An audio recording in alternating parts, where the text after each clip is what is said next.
Keď sme sa modlili a hľadali tému pre túto konferenciu, pred 3 rokmi sme napísali jednu báseň, ktorá bola takou víziou generácie, ktoré ide o Božie kráľovstvo a jedna z tých vied, ktorá tam bola napísaná, že chceme bojovať za srdce svojho kráľa. A tak nám Boh tak dal na srdce, že toto je presne to, čo chceme vidieť, chceme bojovať za jeho srdce, chceme bojovať za to, čo Boh túži a to zmenilo možno náš pohľad a uvedomili sme si, že ak chceme bojovať za srdce kráľa a chceme bojovať za to, čo on má vo svojom srdci, po čom túži Boh, tak ho musíme poznať. A tak sme si povedali, že ak máme budovať generáciu, ktorá ide o Božie kráľovstvo, ktorá hľadá Otca, ak máme hovoriť o nejakej armáde kráľa ako na poslednom turné, tak chceme poznať jeho srdce, lebo to je to miesto, odkiaľ vyviera všetko. A o tom by som chcel dneska trocha hovoriť. A chcel by som hovoriť o tom, že to je otcovské srdce, ako včera spomínal Pali. A viete, v starom zákone je slovo otec použité 613 krát, trocha som to hľadal a niekde našiel v materiáloch, ale iba 4 krát je použité na označenie Boha. A v Novom zákone je slovo otec použité 311 krát a z toho 249 krát je použité na označenie Otca, na označenie Boha. A ja si myslím, že Boh týmto niečo chce povedať. Že Ježiš nás učil modlitbu, ktorú začal Oče náš, Otec náš. Že toto srdce je otcovské srdce a mňa to dostáva. A uvedomujem si, že viete, Boh zjavil sám seba nám. A my to vieme, ten fakt a tú pravdu, že Boh sa zjavil ako Otec. A Ježiš Kristus sa zjavil ako Syn. A oni nezvolili žiadnu inú formu vlády, alebo žiadnu inú formu predstavenia. Oni zvolili Otec a Syn, oni zvolili to, že niekde v nebi, alebo forma tej vlády, ktorá je v nebi, je rodina. Otec a Syn. A viete, Boh neukázal na seba ako bolo kopec iných možností, ktoré poznáme v našom slovníku a možno aj iné možnosti, ktoré nepoznám, lebo Boh je stvoriteľ. On mohol byť manažer, alebo šéf, alebo doktor predstavený, alebo čokoľvek ďalšie, alebo predseda, alebo režisér, alebo prezident, alebo veľvyslanec, alebo čokoľvek iné, ale Boh sa rozhodol pomenovať sám seba a zjaviť sám seba ako Otca. A niečo v tom je. A mňa to dojíma, keď si uvedomujem, že ak hovoríme o nebi a hovoríme o tom, že sa máme modliť ako v nebi, tak i na zemi, tak musíme hľadať, čo je v nebi. A keď vieme, že Boh sa zjavil ako Otec a Syn a Duch Svätý, tak táto forma je dokonalým spoločenstvom, táto forma je dokonalou rodinou. A ja chcem dneska hovoriť ľudia trocha o rodine. A je to téma, ktorá je pre mňa možno posledné 2 roky veľmi čerstvá a veľmi intenzívne posledný čas. Ježiš je Syn. On zjavil sám seba ako Syn. A toto je nebeský model. Ak je nejaká forma vlády v nebi, tak je to rodina. A ak hovoríme niekde, a kdekoľvek si to počuli, ak hovoríme o Božom kráľovstve, a ak hovoríme ako v nebi, tak i na zemi, tak sa to deje cez rodinu. Keď máme príležitosť budovať rodinu, či už normálnu rodinu, alebo duchovnú rodinu, máme príležitosť prejavovať nebo na zemi. Prečo? Lebo v nebi je forma vlády rodina. A ja si myslím, že aj znamenia posledných čias, alebo jak to nazvať, momentálnej doby, hovoria o tom, že sa útočí na rodinu a mnoho ďalších vecí, a každý to viete. A myslím si, že diabol má veľmi rafinovanú taktiku, ako nejakým spôsobom zničiť vládu neba na zemi. A práve preto útočí na to, čo je kľúčové v tejto vláde, a to je rodina. Viete, vzťahy v rodine niečo stoja. Poďme sa trocha pozrieť na to, čo je to rodina. Aspoň z pár uhlov, pohľadov. A vzťahy v rodine niečo stoja. Niekedy sa musíš obetovať. A niekedy si musíme zodpovedať otázku, prečo budujeme spoločenstva ľudia. Prečo sme spoločenstva vo farnostiach, v malých stredkách a v rôznych iných formách, cez ktorých ste sa dneska prišli a do ktorých sa vrátite, keď pôjdete domov. To sú kľúčové miesta pre nás. Môžeme byť vyformovaní, môžeme poznať všetky vyučovania, môžeme mať všetky obdarovania, môžeme vidieť zázraky, môžeme vedieť mnoho vecí.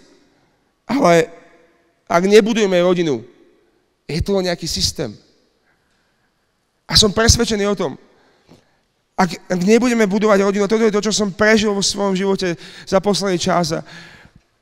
Ak nebudeme zo svojich spoločenstiev a so svojimi ľuďmi okolo seba budovať duchovný domov, tak je to len systém. Neviem, či vám to nie je náhodou povedomé, ak si prečítame tú vetu, ktorú som povedal, že môžeme byť vyformovaní vo všetkých oblastiach. Môžeme poznať všetky vyučovania, mať všetky obdarovania a všetky zázraky. Nepripomína vám to niečo? Napríklad z listu Korinťanom 13. kapitoly.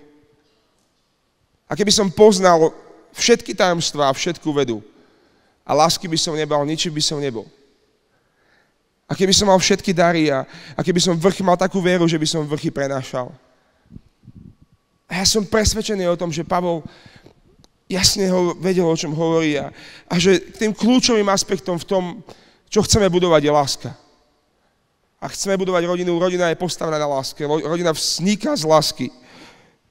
Rodina vzniká z toho, že v tom bežnom kontexte, alebo v tom základnom kontexte rodiny je rodina vytvorená zo vzťahu muža a ženy, ktorí sa milujú. A deti sú výsledkom tejto lásky, sú produktom tejto lásky. Sú proste niečím, čo vzniká z lásky a je stvorené z lásky. A môžeme vedieť čokoľvek, ľudia. Môžeme sa modliť a dvíhať svoje ruky k nebu a môžeme volať na Otca, ale ak nebudeme mať lásku vo svojich spoločenstvách a vo svojich duchovných rodinách, bude to len systém. A viete, rodina sa deje v prostredí lásky a prostredí prijatia a úcty.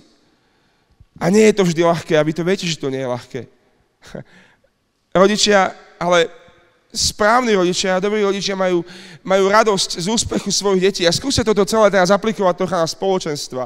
Skúste si na dve strany spoločenstvo a rodinu a hovoríme o tom, že čo je možno bežné, alebo čo by malo byť bežné v rodine.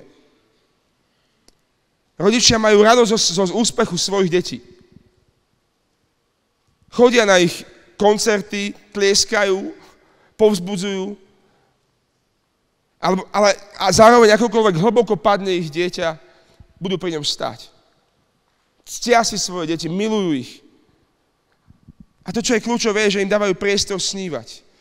A tak, ako by to malo byť to, že nakoniec ich uvoľnia a budú ich zvonku podporovať, aby mohli rásť v tom, o čom snívajú. Takto chcem vychovávať svojho syna. A túžim, aby môj malý syn raz mohol snívať o tom, čo chce robiť vo svojom živote a aby som mohol vytvoriť geniálny background preto, že bude môcť rásť v tom, o čom sníva, v tom, prečo bol stvorený. A že raz, keď vyrastie, bude môcť z boku prihľadať a držať mu chrbát vo všetkom, o čom bude túžiť. Viete, otec chce, aby všetky jeho deti prorokovali. Dobrý otec v rodine chce, aby všetky jeho deti prosperovali a mali všetky dary. Otec chce, aby jeho syn dal gól. A v rodine sa ako synovia proste nebojíme uvoľňovať ľudí. Nebojíme sa, že keď niekto bude mať viac pomazania, tak sa ukrojí z toho všetkého, čo je, že si myslíme, že je nejaká časť požehnania a pomazania niekde v nebi a keď niekto má viac, tak ja mám menej. V rodine žehnáme ľuďom, žehnáme bratom a sestrám viac ako sebe. Túžime vidieť úspech svojich bratov. Túžime tlieskať, keď niekomu sa darí. Sme šťastní, keď náš brat je vysoko postavený, alebo má dobrú prácu, alebo sa mu darí v živote. A tak by to malo byť, ľudia. A všetky veci, ktoré vieme, vyučovania, obdarovania, zázraky a formácia vedú k jedinej veci, a to je ako v nebi, tak i na zemi. To je to, po čom túžime. Túžime vidieť nebo zjavené na zemi, ľudia. Neviem ako vy, ale ja celým svojim srdcom túžim, aby sme videli premenené mestá.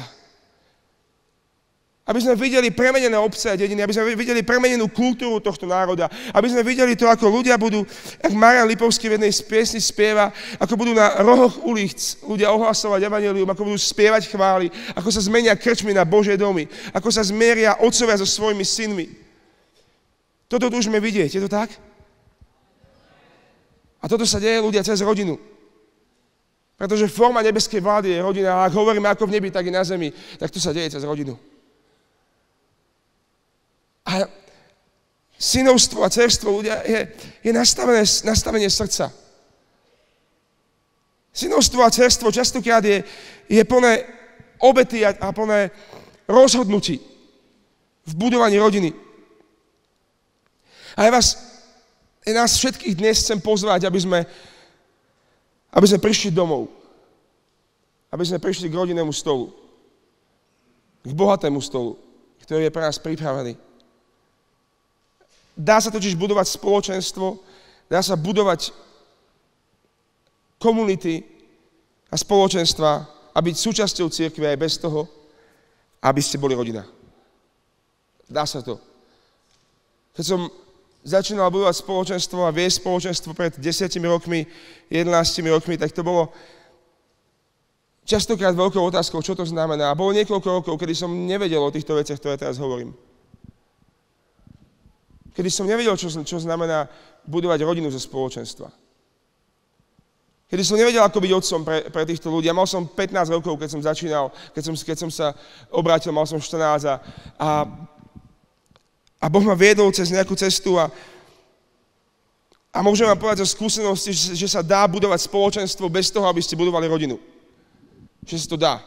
A ľudia budú chodiť a budete sa modliť a budete mať nejaký čas a budete robiť projekty a budete robiť aktivity a bude Boh oslávený a ľudia sa budú obracať a budú dotknutí a všetko je to fajn, nie je to zlé. Ale ja vás ľudia chcem pozvať, aby sme išli ďalej. A chceme vidieť, ako v nebi, tak i na zemi musíme budovať rodinu.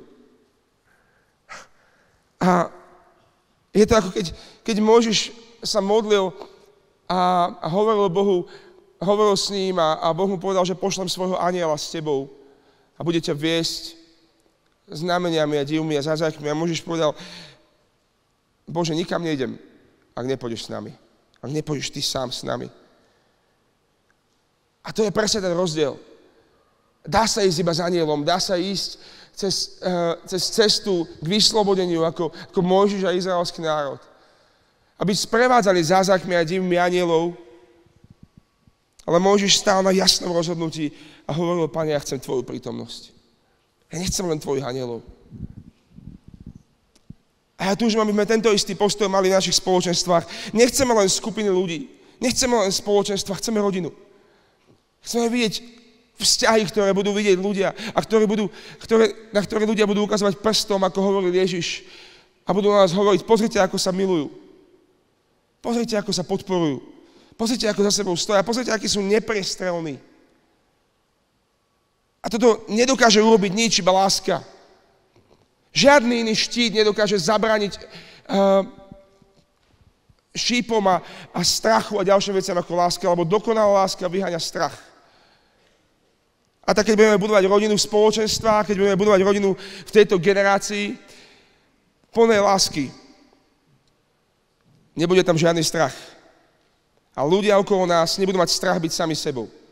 Nebudú mať strach z toho, že im niekto ukradne požehnanie, alebo že keď niekto má viac, oni majú menej. Ja som išiel v jednom aute na našu animátorskú školu a neviem, prečo sa to stalo v aute, ja neviem vôbec, prečo Pán Boh vybral to miesto a ten čas, ale Boh začal ku mne hovoriť a začal mi ukazovať veci, ktoré som žil niekoľko rokov v službe a ukázal mi, že Julo, v tvojom živote je jedna hlboká rana, ktorú si zalepil náplasťami. A je čas odlepiť, lebo to mokvá a musí to proste byť uzdravené. A ja som hovoril, otec, o čom hovoríš? A Boh mi hovorí, že niekoľko rokov vo svojej službe a vo svojom práci s ľuďmi som dovoloval vstúpiť do môjho srdca blízko do môjho srdca iba ľuďom, ktorí dávali pozitívnu spätnú väzbu.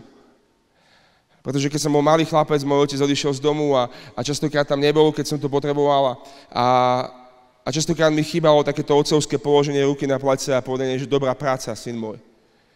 A tak som to čakal od všetkých iných. A tak som niekoľko rokov budoval spoločenstvo s tým, že prístup do môjho srdca mali iba ľudia, ktorí dávali dobrú spätnú väzbu, ktorí položili ruku na plece a povedali dobrá práca. A ten večer som zastal v aute a veľmi som plakal a hovorím, otec, čo s tým? Chceš mi povedať, že posledných pár rokov som robil všetko zle? A bolo mi to ľúto a videl som tváre ľudí, ktorým som nedal priestor a videl som ľudí, s ktorými som nekomunikoval, oni to potrebovali a uvedomil som si, že toto je to, čo vidí otec, keď vidí svojich ľudí v spoločenstve, keď vidí svojich ľudí v rodine.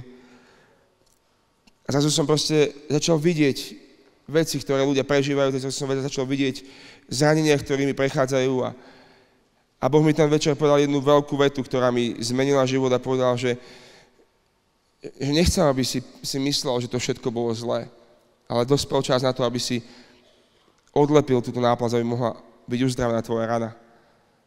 Pretože láska sa nepozerá späť.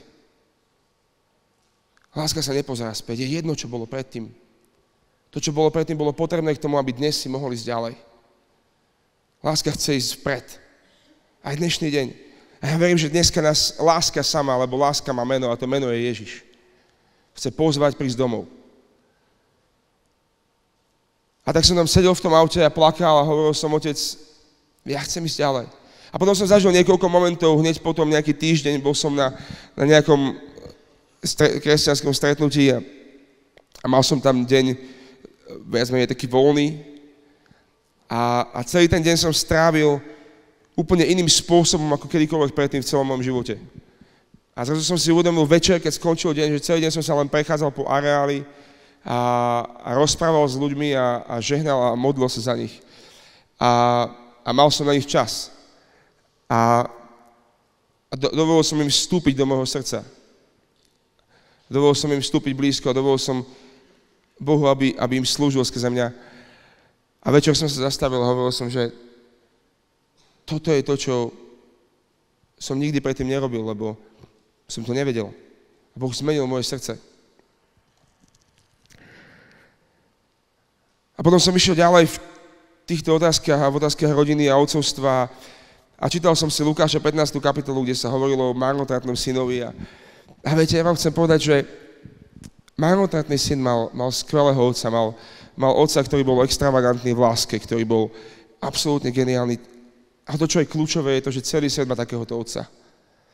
Problém nie je s otcom.